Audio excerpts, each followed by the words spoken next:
Hello बच्चों।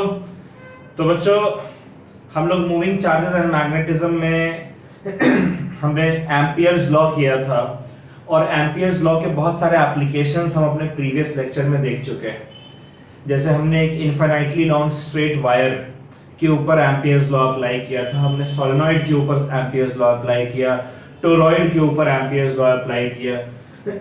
उसी तरीके से बच्चों एक और एम्पियर्स लॉ का एप्लीकेशन आज हम लोग देखने जा रहे हैं, वो है force between two parallel currents. यानी कि दो पैरेलल कंडक्टर्स हैं जिसमें कि करंट फ्लो कर रहा है और वो एक दूसरे के ऊपर जो फोर्स एक्सर्ट कर रहे हैं उस फोर्स की हम लोग बात कर रहे हैं। ठीक है, तो कंसीडर करिए बच्चों कि हमारे पास दो पैरेलल कंडक्टर है। जैसे एक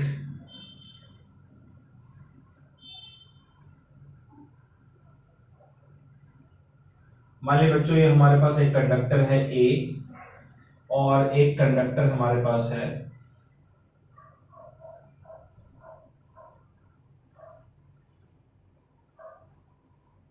बी। क्लियर है? हम क्या कंसीडर कर रहे हैं बच्चों? हम कंसीडर कर रहे हैं कि हमारे पास दो कंडक्टर हैं, कंडक्टर ए और कंडक्टर बी, जिनका दोनों का लेंथ कैपिटल एल है। Alright, the length of both the conductor is capital L. और ये दोनों कंडक्टर्स एक दूसरे के पैरेलल हैं और इनके बीच की जो दूरी है, जो परपेंडिकुलर डिस्टेंस है, वो स्मॉल डी। ठीक है बच्चों, इस कंडक्टर में इस डायरेक्शन में कुछ करंट फ्लो कर रहा है, लेट अस से आई ए अमाउंट ऑफ करंट इस कंडक्टर में ऊपर की तरफ फ्लो कर रहा है और इस कंडक्टर में भी ऊपर की तरफ कह लीजिए कि I B amount of current flow कर रहा है। राइट? क्लियर है? ये सेटअप आप समझ रहे हैं? इस सेटअप में हमने क्या कंसीडर किया? हमने कंसीडर किया है कि हमारे पास दो कंडक्टर्स हैं, कंडक्टर ए और कंडक्टर बी, जो कि एक दूसरे के पैरेलल हैं और एक दूसरे से डी परपेंडिकुलर डिस्टेंस पर प्रेजेंट है। इन दोनों कंडक्टर्स का लेंथ जो है वो कैपिटल एल है। ठीक है, और इन दोनों कंडक्टर्स में पैरेलल डायरेक्शन में, यानी ऊपर की तरफ, पहले कंडक्टर में I A amount of current और दूसरे कंडक्टर में I B amount of current flow कर रहा है। अब लॉजिक देखिए बच्चों, ये है कि ये जो करंट कंडक्टर ए में जब करंट फ्लो करेगा तब ये करंट कैरिंग कंडक्टर बन जाता है। जब ये करंट कैरिंग कंडक्टर होगा तब ये अपने आसपास के रीजन में मैग्नेटिक फील्ड प्रोड्यूस करेगा। जब ये अपने आसपास के रीजन में मैग्नेटिक फील्ड प्रोड्यूस करेगा तो कंडक्टर बी के ऊपर भी इस कंडक्टर के करंट की वजह से मैग्नेटिक फील्ड होनी चाहिए। राइट? तो जब इस कंडक्टर की वजह से इस कंडक्टर के ऊपर मैग्नेटिक फील्ड है और ये करंट कैरिंग कंडक्टर है, यानी करंट कैरिंग कंडक्टर के ऊपर मैग्नेटिक फील्ड है, तो हमने पढ़ा है कि अगर करंट कैरिंग कंडक्टर को मैग्नेटिक फील्ड के रीजन में प्लेस करते हैं तब उसके ऊपर एक मैग्नेटिक फोर्स एक्सपीरियंस होता है, I L cross B. Right? तो इसके ऊपर एक मैग्नेटिक फोर्स एक्सपीरियंस होगा। उसी तरीके से इस कंडक्टर में जो करंट है इसकी वजह से यहां पर कुछ ना कुछ मैग्नेटिक फोर्स एक्सपीरियंस होना चाहिए, तो हम वो मैग्नेटिक फोर्स निकालना चाहते हैं। क्लियर है बच्चों? तो सबसे पहले कंसीडर करते हैं कंडक्टर ए को। ठीक है, कंडक्टर ए हम लोग कंसीडर करते हैं। इस कंडक्टर में करंट फ्लो कर रहा है आई ए, तो ये कंडक्टर ये करंट कैरिंग कंडक्टर होगा बच्चों। अभी सिर्फ कंडक्टर ए की बात कर रहे हैं हम लोग। कंडक्टर ए में I A amount of current flow कर रहा है, इसीलिए इस कंडक्टर में ये करंट कैरिंग कंडक्टर है और ये करंट कैरिंग कंडक्टर अपने आसपास के रीजन में मैग्नेटिक फील्ड प्रोड्यूस करता है, तो इसकी वजह से मैग्नेटिक फील्ड प्रोड्यूस होना चाहिए। तो इस कंडक्टर ए की वजह से जो मैग्नेटिक फील्ड है वो कितना होगा जरा देखते हैं। तो magnetic field due to conductor A, magnetic field due to conductor A, उसे मैं कह रहा हूं बी ए, यानी कि ये मैग्नेटिक फील्ड किसकी वजह से है? कंडक्टर ए की वजह से। अब देखिए, एक लॉन्ग स्ट्रेट वायर की वजह से मैग्नेटिक फील्ड एम्पियर्स लॉ के थ्रू, एम्पियर्स लॉ को यूज करके हमने कैलकुलेट किया था। वो मैग्नेटिक फील्ड कितना आता है हमारा? वो हमारा आता है mu naught I upon 2 pi R. Right बच्चों, यही मैग्नेटिक फील्ड होगा। अच्छा, ये जो करंट आई है वो यहां पर आई नहीं बल्कि आई ए है, इसलिए हो जाएगा mu naught into I A upon 2 pi R. अब हम मैग्नेटिक फील्ड जानना चाहते हैं कंडक्टर ए की वजह से ऑन कंडक्टर बी। जब ये conductor A magnetic field produce कर रहा है तब जाहिर सी बात है इसकी वजह से मैग्नेटिक फील्ड कंडक्टर बी जहां पर है वहां पर भी होनी चाहिए। तो कंडक्टर बी के ऊपर कंडक्टर ए की वजह से कितनी मैग्नेटिक फील्ड होगी? तो वो होगी mu naught into I A upon 2 पाई, और कंडक्टर ए से कंडक्टर बी की दूरी है स्मॉल डी, तो आर की जगह हम लिख लेंगे स्मॉल डी। करेक्ट है बच्चों? मैग्नेटिक फील्ड कंडक्टर ए की वजह से कंडक्टर बी के ऊपर mu naught I A upon 2 pi D. आई ए क्यों लिखा है? क्योंकि कंडक्टर ए के थ्रू आई ए करंट फ्लो कर रहा है। और यहां डी क्यों लिखा है? क्योंकि कंडक्टर ए से कंडक्टर बी की दूरी, जिस दूरी पर हम मैग्नेटिक फील्ड निकाल रहे हैं वो हमारा स्मॉल डी है। क्लियर है? अच्छा, मैग्नेटिक फील्ड क्यों है कंडक्टर ए की वजह से? क्योंकि कंडक्टर ए में करंट फ्लो कर रहे हैं। क्लियर है? अच्छा चलिए, अब तो यहां तक तो हमें पता चल गया भाई कंडक्टर ए की वजह से कंडक्टर बी पर कुछ मैग्नेटिक फील्ड है। अब कंडक्टर बी पर मैग्नेटिक फील्ड है किस डायरेक्शन में? तो देखिए, अगर कंडक्टर ए के ऊपर हम लोग amperes loop right hand rule लगाते हैं एम्पियर का, तो एम्पियर का राइट हैंड रूल कहता है कि जिस डायरेक्शन में करंट फ्लो कर रहा है उस डायरेक्शन में अपने थंब को पॉइंट करो।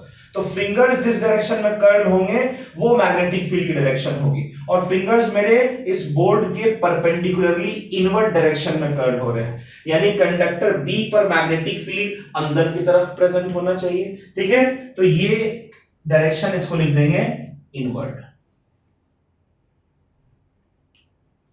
ठीक है, ये इनवर्ट लिखने की जगह बच्चों ने लिखा परपेंडिकुलरली इनवर्ट। राइट,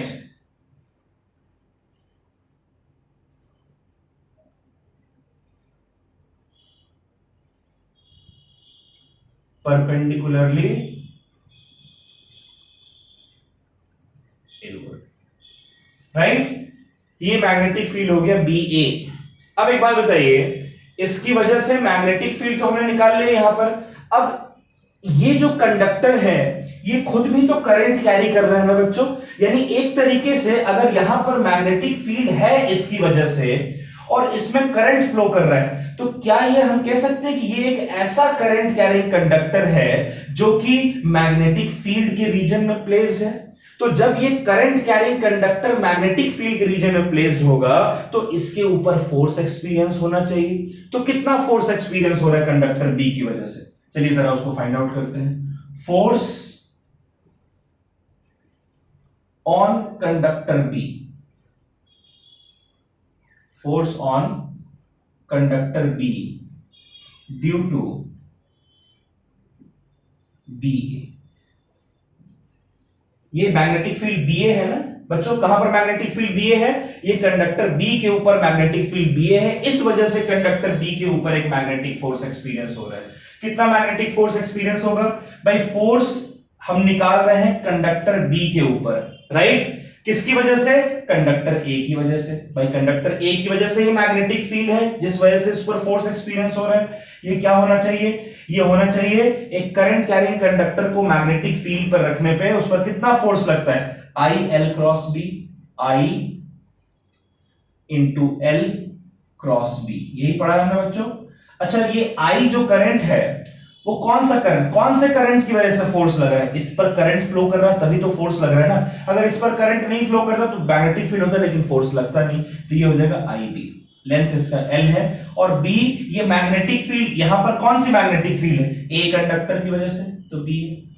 अब देखिए मैग्नेटिक फील्ड जो है इस पॉइंट पर वो परपेंडिकुलरली इनवर्ट है, तो मैं यहां पर परपेंडिकुलरली इनवर्ट को इस तरीके से शो कर रहा हूं। मान के चलिए कि ये मैं अंदर की तरफ शो कर रहा हूं मैग्नेटिक फील्ड, तो ये हो जाएगा मैग्नेटिक फील्ड बी ए। क्लियर है बच्चों? ठीक है। अच्छा, और मैग्नेटिक फील्ड अंदर की तरफ और जो एल है वो इस तरीके से, तो यानी कि एल इस डायरेक्शन में, मैग्नेटिक फील्ड अंदर की तरफ, तो एंगल कितना हो गया? एल और मैग्नेटिक फील्ड के बीच का एंगल कितना हो गया? 90 डिग्री। और 90 डिग्री का मतलब क्रॉस का मतलब साइन थीटा, साइन 91 होता है, इसलिए हमारा हो जाएगा I B into L into B A. Right बच्चों? और ये बी ए की वैल्यू अगर हम यहां से रख दें तो ये हमारा हो जाएगा mu naught into I A, ठीक है, अपॉन 2 पाई डी। ये मैग्नेटिक फील्ड हो गया। Into I B, right, into length L. इतना फोर्स एक्सपीरियंस हो रहा है कंडक्टर बी के ऊपर कंडक्टर ए की वजह से। इसको मैं कह दे रहा हूं इक्वेशन नंबर 1। और ये फोर्स किस डायरेक्शन में होना चाहिए बच्चों? तो ये हम लोग फ्लेमिंग लेफ्ट हैंड रूल से निकाल सकते हैं। ठीक है, फ्लेमिंग लेफ्ट हैंड रूल कहता है कि भाई मैग्नेटिक फील्ड किससे मेजर करते हैं? इस फिंगर से। ठीक है, ये जो 4 फिंगर है इससे मैग्नेटिक फील्ड मेजर करते हैं, और करंट मेजर करते हैं हम लोग मिडिल फिंगर से। तो मैग्नेटिक फील्ड देखिए अंदर की तरफ है, तो इसको मैं अंदर की तरफ शो कर रहा हूं, राइट, परपेंडिकुलरली इनवर्ड। करंट ऊपर की तरफ है, इसलिए मिडिल फिंगर ऊपर की तरफ है। तो थंब मेरा जिस डायरेक्शन में पॉइंट करेगा वही फोर्स का डायरेक्शन है ना, यानी कि इसके ऊपर फोर्स जो है वो कंडक्टर ए की तरफ लग रहा है। तो ये जो फोर्स है कंडक्टर बी के ऊपर ए की वजह से वो टुवर्ड्स कंडक्टर ए है। क्या है बच्चों?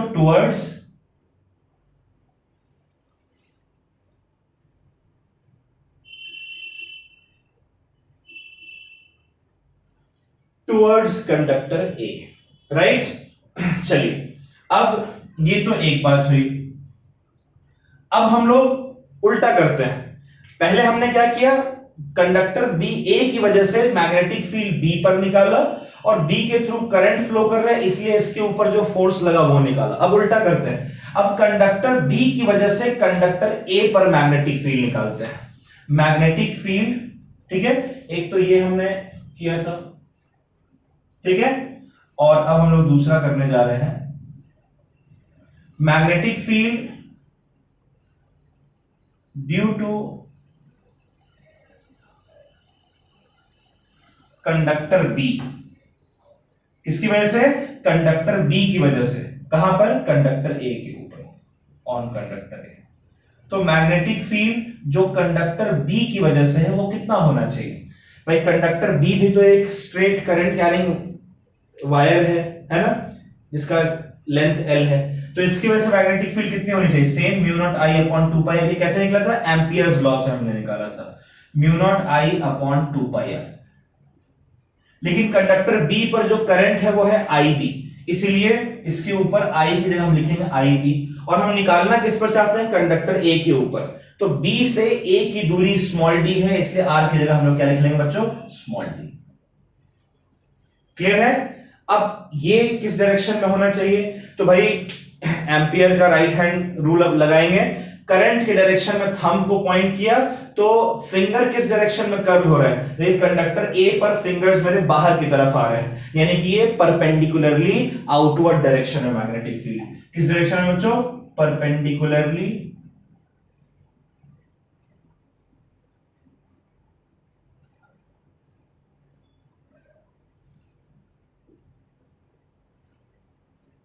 आउटवर्ड। किस डायरेक्शन में है बच्चों? परपेंडिकुलरली आउटवर्ड डायरेक्शन में हमारा है, राइट। अच्छा, चलिए, तो भाई कंडक्टर बी की वजह से कंडक्टर ए पर जब मैग्नेटिक फील्ड है, और वो मैग्नेटिक फील्ड किधर है? Perpendicularly outward. तो परपेंडिकुलरली आउटवर्ड को मैं इस तरीके से शो कर रहा हूं, ठीक है। ये इनवर्ड था, ये आउटवर्ड है, ठीक है, ये है बी बी। ये जो मैंने एरो शो कर रखा है ये बच्चों अंदर की तरफ है, ठीक है, परपेंडिकुलरली इनवर्ड। ये जो एरो शो कर रखा है वो एक तरीके से बाहर आप लोगों की तरफ है, ठीक है। अब हम जानना चाहते हैं force on conductor, force on conductor A,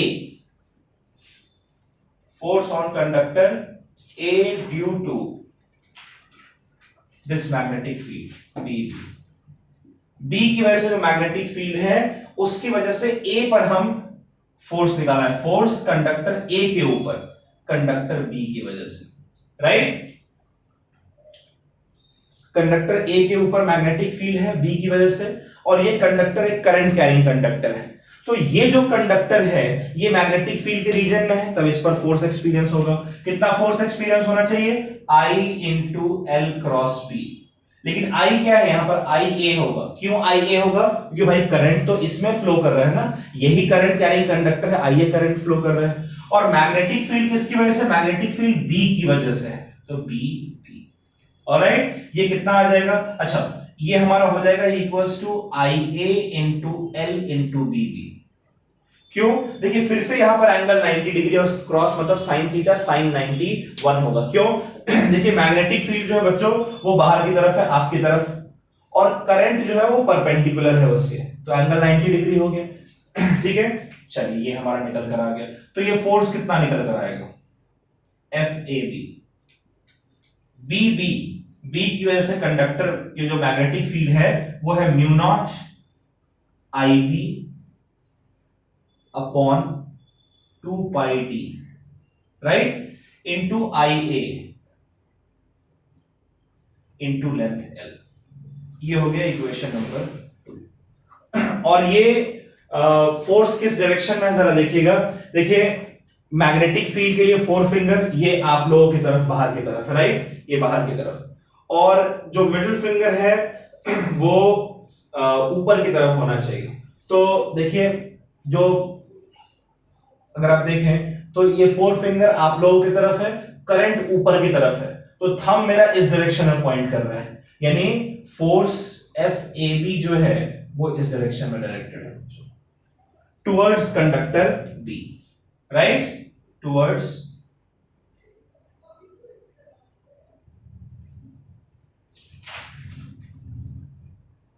conductor B. तो आप देख सकते हैं कि जब दोनों करंट पैरेलल हो, यानी सेम डायरेक्शन में अगर है करंट, तब ये दोनों कंडक्टर्स एक दूसरे को अट्रैक्ट कर रहे हैं, राइट, यानी कि आप कह सकते हैं कि पैरेलल डायरेक्शन में जब करंट फ्लो करते हैं तब वो एक दूसरे को अट्रैक्ट करते हैं। आप घर पे प्रैक्टिस कर सकते हैं, एक करंट को ऊपर भेजिए दूसरे करंट को नीचे, तब वो एंटी पैरेलल करंट हो जाएगा, और एंटी पैरेलल करंट जो है बच्चों आप देखें कि वो एक दूसरे को रिपेल करते हैं, राइट। तो इसीलिए एम्पियर ने ये सारा एक्सपेरिमेंट किया था और एम्पियर ने देखा कि भैया पैरेलल करंट्स जो है वो एक दूसरे को अट्रैक्ट करते हैं और एंटी पैरेलल करंट एक दूसरे को रिपेल करते हैं, राइट। तो मैं यहां पर ये स्टेटमेंट लिख दे रहा हूं और इसको याद रखिए कि parallel current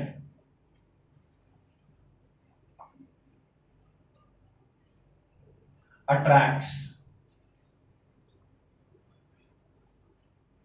while anti-parallel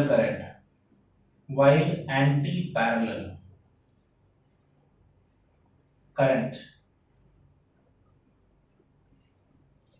repels। Clear बच्चों?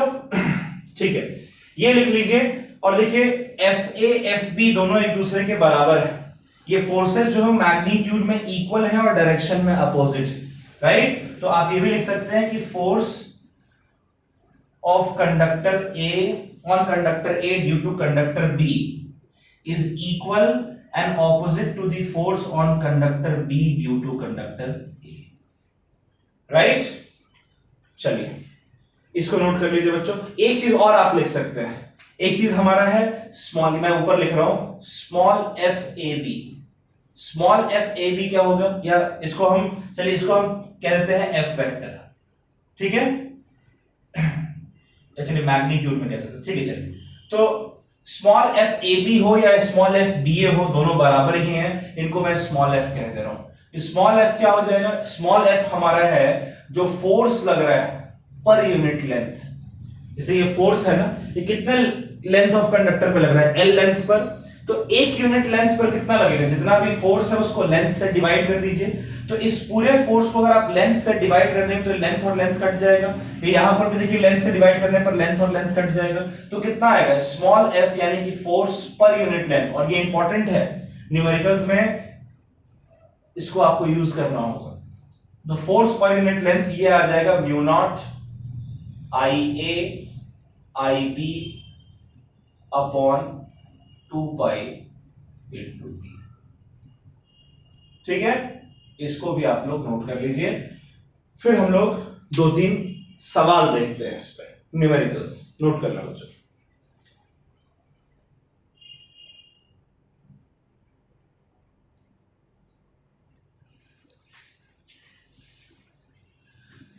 चलिए बच्चों, तो हम लोगों ने न्यूमेरिकल स्टार्ट किया है और आपका जो पहला न्यूमेरिकल है उसका क्वेश्चन जरा समझते हैं। क्वेश्चन कह रहा है कि a current of 5 ampere flows through each of 2 parallel long wires, ठीक है। क्वेश्चन क्या कह रहा है, क्वेश्चन कह रहा है कि अ करंट ऑफ 5 एम्पियर, कितना करंट फ्लो कर रहा है? 5 एम्पियर का करंट फ्लो कर रहा है।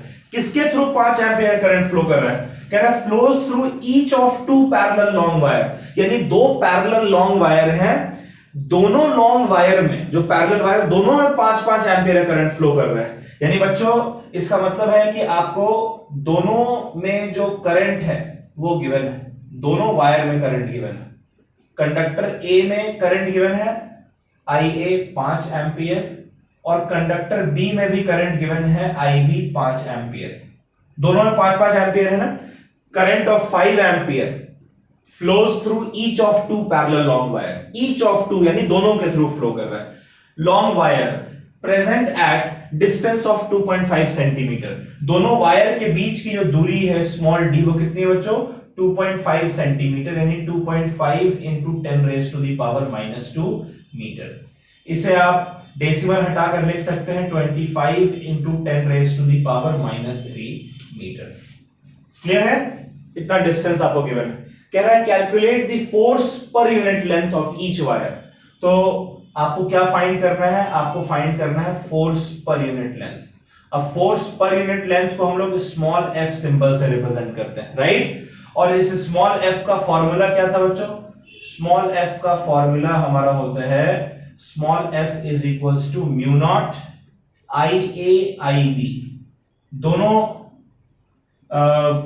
कंडक्टर्स में जो करंट फ्लो कर रहा है उस करंट के प्रोडक्ट के डायरेक्टली प्रोपोर्शनल अपॉन 2 पाई d और उनके डिस्टेंस के इनवर्सली प्रोपोर्शनल, राइट? तो अगर इसमें वैल्यू पुट करें तो म्यू नॉट की जगह पुट करेंगे 4 pi into 10 raise to the power -7, right बच्चों? IA और IB कितना गिवन है? 5 और 5, तो 5 इंटू 5 अपॉन 2 पाई और d की जगह रखेंगे 25 into 10 raise to the power -3। 5 5 25 कट जाएगा, ये आपका हो जाएगा 2, यानी कितना आ गया ये? 2 into 10 raise to the power, देखिए -7 और -3 जब कैंसिल हो गई है तो हो जाएगा 2 into 10 raise to the power -4। और ये क्या है? फोर्स पर यूनिट लेंथ, यानी कि न्यूटन पर मीटर। क्लियर है बच्चों? इतना फोर्स पर यूनिट लेंथ इसके ऊपर एक्ट कर रहा है। अब समझिए, अगर क्वेश्चन में आपसे कहता कि ये जो पैरेलल वायर्स हैं इसमें करंट सेम डायरेक्शन में फ्लो कर रहा है, तब फोर्स का नेचर क्या होगा? तो सेम डायरेक्शन में करंट फ्लो करता है तब फोर्स का नेचर होता अट्रैक्टिव, और अगर अपोजिट डायरेक्शन में फ्लो करता तब फोर्स का नेचर होता रिपल्सिव, राइट? तो अगर ये सवाल में आपसे पूछ दे, ऐड कर दे, तो ये बताइए कि फोर्स का नेचर क्या होगा यहां पर, अगर पैरेलल मतलब सेम डायरेक्शन में करंट है तो अट्रैक्टिव, अगर अपोजिट डायरेक्शन में है तो रिपल्सिव, राइट? चलिए इसको नोट कर लीजिए बच्चों।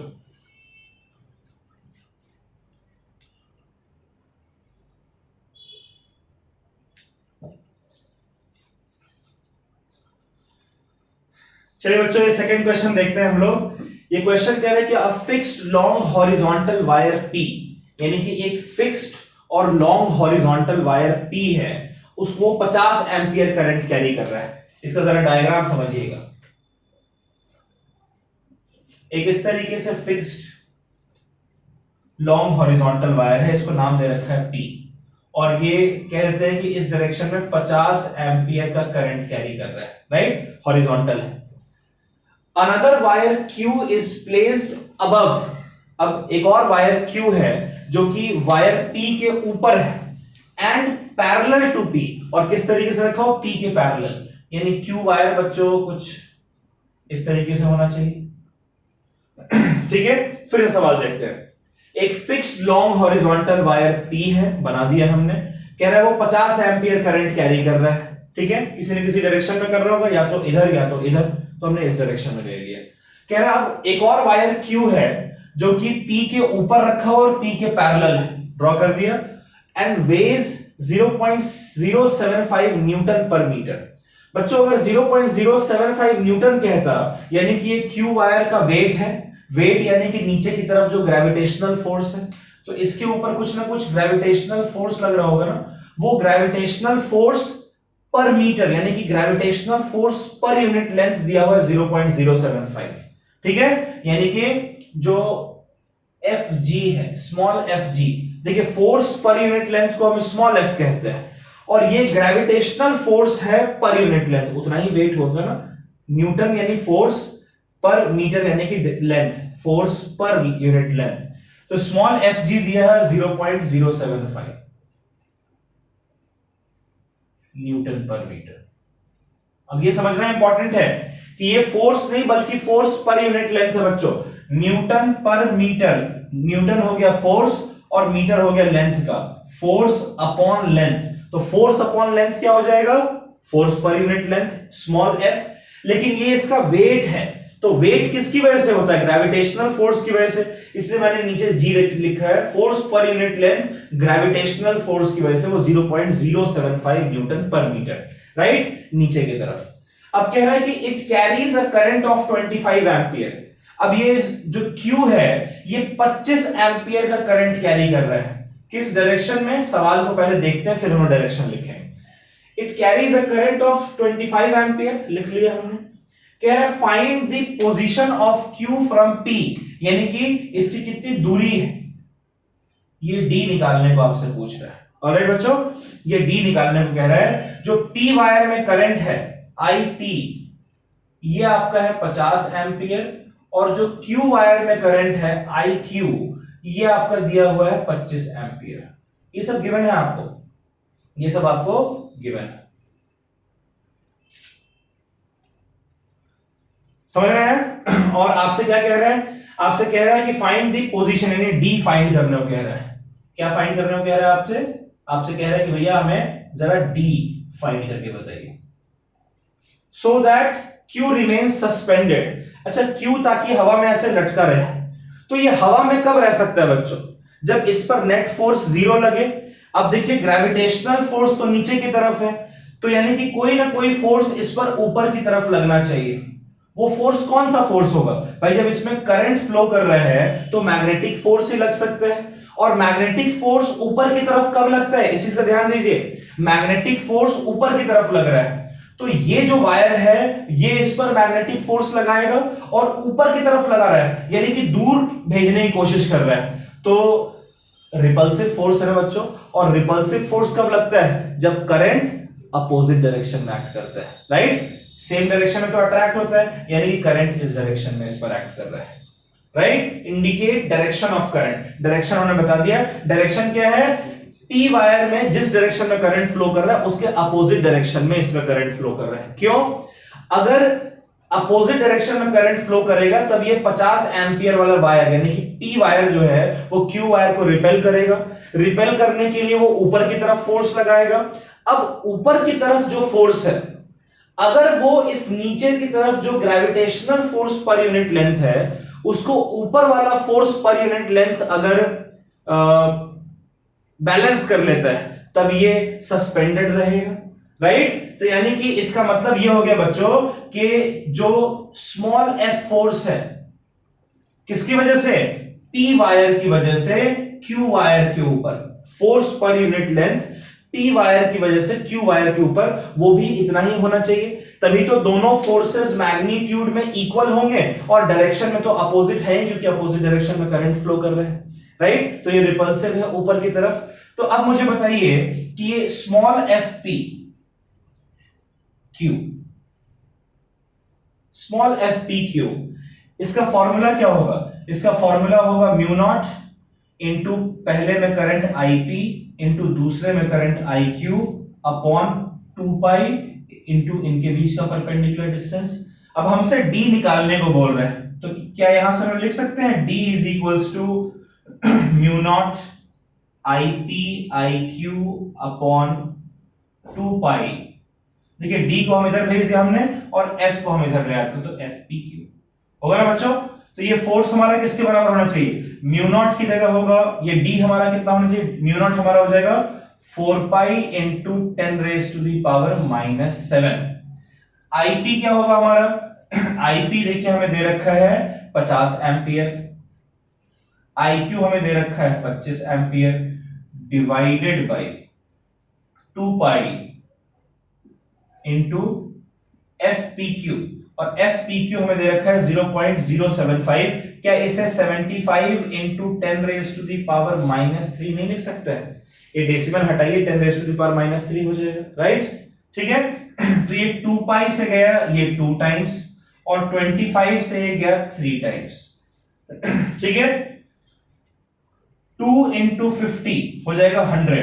ये 10 रेज़ टू द पावर -3 और -7 कटकर हो जाएगा 10 रेज़ टू द पावर -4। तो ऊपर आ गया आपका 10 raise to the power -4 into 2 into 50 हो गया 100। 100 का मतलब हो गया 10 raise to the power 2 divided by 3, right? ये कितना हो जाएगा 10 रेज़ टू द पावर -2 और ये 3 जो है इसको मैं लिख रहा हूं 1/3। तो बच्चों क्या ये डिस्टेंस d हम लिख सकते हैं कि ये 1/3 कितना होता है 0.33। 0.33 into 10 raise to the power -2 metre. ठीक है। अच्छा, एक 10 से ऊपर और एक 10 से नीचे जरा मल्टीप्लाई करके देखते हैं। ठीक है। ये कितना आ जाएगा इसको समझिएगा जरा। ठीक है। अच्छा, 0.33 इंटू 10 कितना हो जाएगा 3.3। ध्यान समझिएगा, 0.33 इंटू 10 कितना हो गया 3.3 और 10 रेज़ टू द पावर -2 और ये 10 रेज़ टू द पावर 1 जब ऊपर जाएगा तो हो जाएगा 10 raise to the power -3 metre. मैं ऐसा क्यों लिख रहा हूं आप समझिएगा। इसको मैं क्या 10 raise to the power -3 metre को मिलीमीटर लिखा जा सकता है, तो ये आपका हो जाएगा 3.3 मिलीमीटर। क्लियर है बच्चों? कितना डिस्टेंस है इनके बीच का 3.3 मिलीमीटर डिस्टेंस है, राइट? चलिए इसको आप लोग नोट कर लीजिए। अगला सवाल देखते हैं।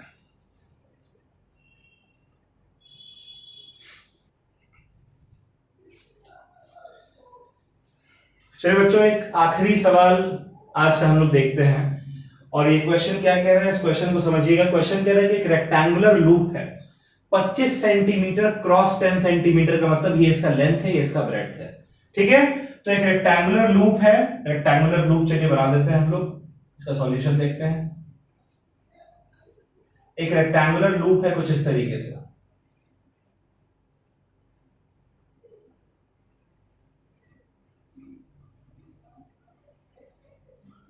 ठीक है बच्चों, ये 25 सेंटीमीटर है और ये 10 सेंटीमीटर। ठीक है। कह रहा है कैरीज करंट ऑफ 15 एम्पियर। ये मान लीजिए कि 15 एम्पियर का करंट कैरी कर रहा है। ठीक है। तो ये करंट ऐसे फ्लो करेगा। is placed 2 centimetre apart from wire carrying 25 ampere. अब इस लूप को हमने एक दूसरा वायर कह रहा है जिसमें 25 एम्पियर करंट है, उससे कह रहा है 2 सेंटीमीटर की दूरी पर रखा हुआ है। अब 2 सेंटीमीटर की दूरी तो यहां भी हो सकता है, यहां भी हो सकता है, यहां भी हो सकता है, यहां भी हो सकता है। दो केसेस हैं, या तो ये बड़े वाले साइड के थ्रू के 2 सेंटीमीटर दूरी पर हो या तो छोटे वाले साइड के 2 सेंटीमीटर की दूरी पर। सवाल कैसा भी हो सकता है। इसमें कह रहा है कि such that 25 centimetre is parallel, यानी बड़ा वाला साइड जो है उसके पैरेलल। चलिए बड़े वाले साइड के पैरेलल वायर बना दे रहे हैं। ठीक है। ये कितना करंट कैरी कर रहा है, ये 25 एम्पियर का करंट कैरी कर रहा है। इनके बीच की दूरी कितनी है बच्चों, ये दूरी है 2 सेंटीमीटर और जो ये दूरी है दूसरे दूर वाले वायर ये 10 और प्लस ये 2 यानी कि 12 सेंटीमीटर होगा। ऐसा कह रहा है find the net force on loop. देखिए इस लूप का मैं नाम दे दे रहा हूं ABCD, A B C और D। देखिए BC और DA, देखिए BC और DA के ऊपर जो फोर्स लगेगा इस वायर की वजह, इस करंट की वजह से, वो इक्वल एंड अपोजिट होना चाहिए, तो इसलिए ये दोनों कैंसिल आउट कर देंगे। ठीक है। तो हम लिख देते हैं कि force on BC and DA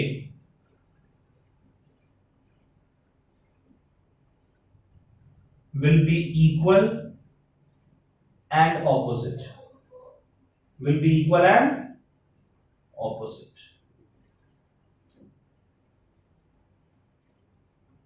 clear बच्चों? तो इन दोनों को कंसीडर करने की जरूरत नहीं है। देखिए ये वायर इसके परपेंडिकुलर है और ये वायर इसके भी परपेंडिकुलर है, तो दोनों पर सेम अमाउंट ऑफ फोर्स लगाए, लेकिन दोनों करंट अपोजिट डायरेक्शन में है, इसलिए फोर्स अपोजिट डायरेक्शन में होगा। नेट फोर्स जीरो हो जाएगा, इक्वल एंड अपोजिट, इन दोनों की वजह से। इन दोनों की वजह से भी देखिए करंट अपोजिट डायरेक्शन में है, तो फोर्स तो अपोजिट डायरेक्शन में लगेगा, लेकिन डिस्टेंस देखिए अलग अलग है, राइट। तो बच्चों इन दोनों की वजह से हम लोग जरा कैलकुलेट करके देखते हैं कितना फोर्स लगेगा। तो फोर्स कितना लगना चाहिए बताइए मेरे को। जो फोर्स है, फोर्स पर यूनिट लेंथ हम लोग निकालते हैं, क्योंकि हम लोग को 25 सेंटीमीटर के लिए तो निकालना है।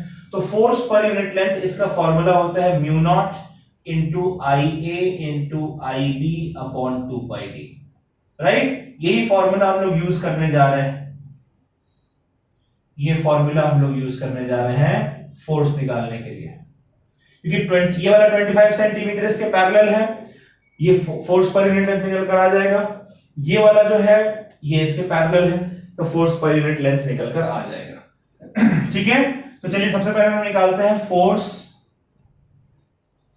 On wire A B. पहले ए बी के ऊपर फोर्स निकालते हैं, ठीक है। ए बी के ऊपर कितना फोर्स निकलेगा, फोर्स, और वो भी force per unit length, not force, इसको लिखते हैं force per unit length, force per unit length on A B. A B के ऊपर फोर्स पर यूनिट लेंथ कितना हो जाएगा बच्चों, स्मॉल एफ ए बी, ये कितना हो जाएगा mu naught I A I B, यानी डायरेक्ट हम लिखते हैं म्यू नॉट की जगह लिखेंगे 4 pi into 10 raise to the power -7 into I A I B. देखिए इसके ऊपर करंट है 25 एम्पियर, और इस पर जो करंट है ये हमारा है 15 एम्पियर। क्लियर है, इसको डिवाइड कर देते हैं 2 पाई डी से, यानी कि 2 pi into small D, distance कितना 2 सेंटीमीटर, यानी 2 into 10 raise to the power -2। ठीक है, हम लोग फोर्स पर यूनिट लेंथ निकाल ले रहे हैं, और उसके बाद फिर लेंथ से मल्टीप्लाई कर दे तो टोटल फोर्स निकल कर आ जाएगा, राइट। या फिर आप चाहें तो आप टोटल फोर्स साथ में ही निकाल सकते हैं, अभी निकाल सकते हैं, कोई फर्क नहीं पड़ेगा, कोई दिक्कत नहीं। आप अगर चाहें तो आप टोटल फोर्स साथ साथ निकाल सकते हैं। चलिए हम टोटल फोर्स इकट्ठे निकाल लेते हैं, मैं बाद में सोचा था निकालने को, लेकिन चलिए हम टोटल फोर्स एक ही साथ निकाल लेते हैं, एक ही साथ सारा कैलकुलेशन कर लेंगे। ठीक है, तो ये हमारा कैपिटल एफ फोर्स क्या होगा बच्चों, कैपिटल एफ फोर्स में यहां पर लेंथ भी तो मल्टीप्लाई होता है ना, तो ये मैं लिख दे रहा हूं force on wire A B, जो हम पहले निकाल रहे थे, चलिए वही निकालते हैं। तो ये हो गया 15, 25, चलिए इनटू क्या है, लेंथ भी आएगा ना बच्चों, और लेंथ का कितना है 25 सेंटीमीटर, यानी कि 25 into 10 raise to the power -2। ये 10 में -2 कट जाएगा, ये 4 पाई कटेगा तो 2 बचेगा, और ये 2 इससे कटेगा तो 2 आ जाएगा। ये कितना हो गया, देखिए 25 दो बार है बच्चों, 25 इंटू 25 होता है 625, 625 into 15 into 10 raise to the power -7। ठीक है, इतना न्यूटन फोर्स लगेगा।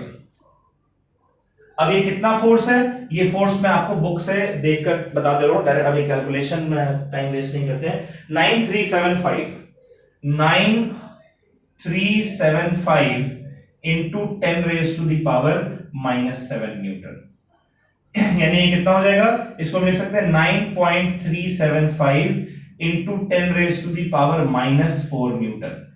ये है आपका एफ ए बी, इसको कह देते हैं equation number 1।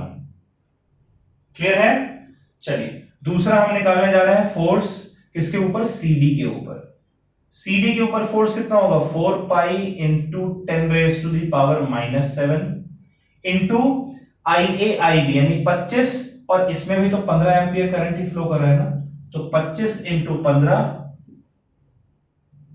Upon 2 pi D, यानी कि 2 पाई इंटू, अब डिस्टेंस कितना है, अब डिस्टेंस 2 सेंटीमीटर नहीं, अब डिस्टेंस 12 सेंटीमीटर, यानी into 12 into 10 raise to the power -2 into length, और लेंथ कितना है इसका, लेंथ इसका बच्चों 25 सेंटीमीटर लेंथ, यानी कि 25 into 10 raise to the power -2। ये कैंसिल हो गया, ये 2 पाई, इससे जाएगा 2 बचेगा, 2 इससे जाएगा 6 बचेगा, ये सॉरी 25 गलती से कर दिया, ये तो 25 ही रहेगा, ये 6 जब इससे जाएगा ये 5 होगा और ये आपका आ जाएगा 2, 3 से कट कर। तो ये हमारा कितना आ रहा है देखिएगा जरा, 25 इंटू 25, ठीक है, 625 इंटू 5 अपॉन 2, तो ये हो गया आपका 625 into 5 upon 2 into 10 raise to the power -7, जो कि कितना आ गया, तो 625 इंटू 2.5 ये आपका आ रहा है बच्चों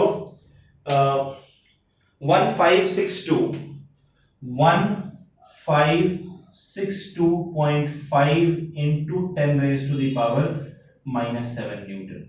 और ये कितना फोर्स हो जाएगा, ये हो जाएगा 1.562 into 10 raise to the power -4 Newton.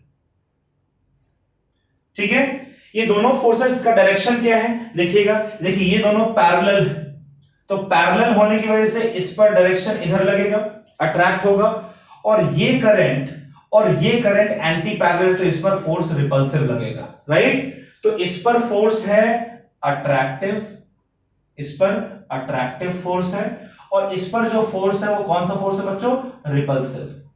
तो फोर्सेस दोनों अगर अपोजिट डायरेक्शन में हैं तो दोनों को हम सब्ट्रैक्ट करेंगे, नेट फोर्स कितना हो जाएगा हमारा, नेट फोर्स हमारा हो जाएगा फोर्स, इसके ऊपर कितना फोर्स लग रहा है, ठीक है, FAB, और इसके ऊपर कितना फोर्स लग रहा है, FCD। क्योंकि दोनों फोर्सेस अपोजिट डायरेक्शन में हैं इसलिए सब्ट्रैक्ट करना पड़ेगा, तो ये कितना सब्ट्रैक्ट करना पड़ेगा, 9.375 into 10 raise to the power -4 minus 1.562 into 10 raise to the power -4। अगर आप सब्ट्रैक्ट करेंगे 10 raise to the power -4 common आएगा, ठीक है, इतना न्यूटन, और ये कितना हो जाएगा, 5 - 2 3, 7 - 6 1, 3 जाएगा नहीं, 1 कैरी दे दिया, 13 - 5 8, डेसिमल 1 कैरी दिया बचा 8, 8 - 1 7, इतना नेट फोर्स लग रहा है बच्चों, 7.813 into 10 raise to the power -4 newton. Alright, इतना नेट फोर्स इस लूप के ऊपर लग रहा है, ठीक है। चलिए इस क्वेश्चन को आप लोग नोट कर लीजिए बच्चों, इस तरीके के कुछ क्वेश्चंस अपने एंड से जरूर प्रैक्टिस करिएगा, ठीक है, तो आपका ये टॉपिक भी अच्छे से कवर हो जाएगा। अगले लेक्चर में एक नए टॉपिक के साथ मिलेंगे, तब तक आप यहां तक पढ़िए, समझिए, याद करिए, अपने नोट्स बनाइए और ढेर सारे सवाल करिए। चलिए बच्चों, bye bye, take care, stay safe, alright, bye bye, इसको आप नोट कर लीजिए।